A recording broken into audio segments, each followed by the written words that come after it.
मुल्क भर में ईद उल अज़हा मजहबी जोश व जज्बे से मनाई जा रही है। छोटे बड़े शहरों में नमाज ईद के इज्तिमात, मुल्क और कौम की सलामती के लिए दुआएं, सुन्नत इब्राहिमी की पैरवी, जानवरों की कुर्बानी का सिलसिला जारी।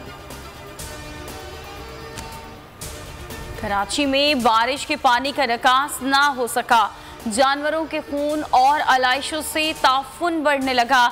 शहर की बेशतर सड़कों पर अलाइशों के अंबार लग गए। हैदराबाद में जानवरों की कुर्बानी, अलाइशें उठाई ना जा सकी, गंदगी के ढेर, ताफुन उठने लगा। पेशावर में आलाइशें ठिकाने लगाने के लिए इंतजामिया पूरी तरह मुतहरिक, 2700 से जायद अहलकार तैनात, 706 छोटी बड़ी गाड़ियों के जरिए आलाइशें उठाई जा रही हैं।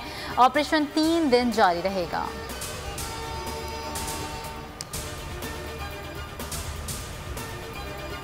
लाहौर को अलाइशों को ठिकाने लगाने के लिए टीमें मुतहरिक। शहर में 110 कलेक्शन पॉइंट्स, 11,000 से ज्यादा सैनिटरी वर्कर्स तीनों शिफ्ट्स में ड्यूटी पर मौजूद रहेंगे।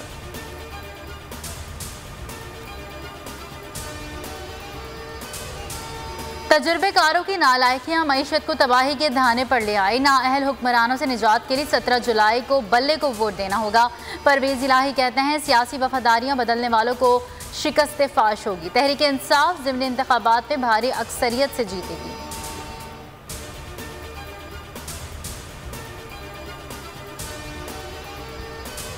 सऊदी अरब में मुल्की सियासत के अहम फैसले हो रहे हैं। 17 जुलाई के बाद मुल्की सियासी मंजरनामा तब्दील हो जाएगा।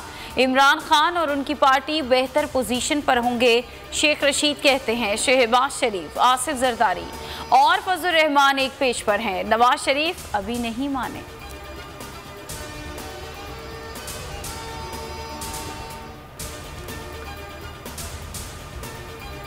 पाकिस्तान जिंदाबाद, गुंडागर्दी मुर्दाबाद। इंपोर्टेड हुकूमत के आज़ादी सहाफ़त पर वार। बोल न्यूज़ के एंकर समी इब्राहिम पर इस्लामाबाद दफ्तर के सामने नामालूम अफराद का हमला।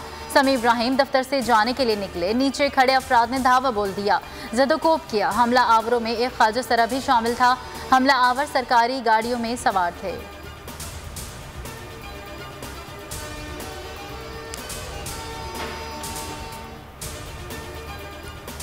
मुल्क में कोरोना की शिद्दत में कमी, 502 मुस्बत केसेस रिपोर्ट, शरह 2.73% रही।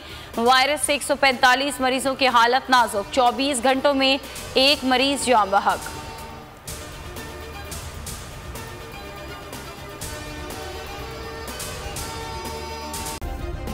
सब्सक्राइब करें और बेल दबाएं ताकि कोई खबर रह न जाए।